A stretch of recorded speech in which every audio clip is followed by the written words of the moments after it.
বন্ধুরা, আপনারা যদি এই চ্যানেলে নতুন হয়ে থাকেন তাহলে সাবস্ক্রাইব করতে ভুলবেন না।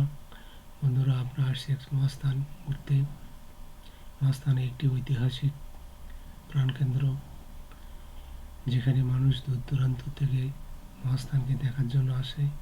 অনেকে অনেকভাবে চেনে এটাকে, অনেকে বইয়ে পড়েছে, অনেকে গল্প আকারে শুনেছে, এবং এটার ইতিহাস অনেক বড়। এই ইতিহাস অনেকেই জানেন আপনারা। এখানে একটা পিকনিক স্পট আছে। এই পিকনিক স্পটের পাশে একটা কর্তবা নদী আছে। কর্তবা নদীটা এখন আর তার সেই লাভবানতা নাই। কর্তবা নদীর উপরে একটা পুরাতন জিনিস দেখতে আপনাদেরকে নিয়ে যাচ্ছি। এখানে একটা বাঁশের সাঁকো।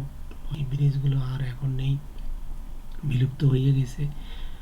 এখানে মনে হয় সরকারিভাবে ব্রিজ দেওয়ার সিদ্ধান্ত নিয়েছিল, কোনো এক কারণে বাতিল হয়ে গেছে।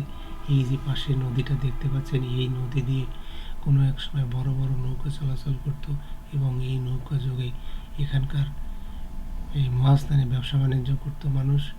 এই নৌকা আমরা গল্প আকারে শুনেছি যে এই নদীতে নাকি অনেক দূর দূরান্ত থেকে মানুষ ব্যবসা বাণিজ্য করার জন্য আসতো। এখানে এই নদীতে অনেকে প্রচুর মাছ পাওয়া যেত। এখন আর মাছ নেই।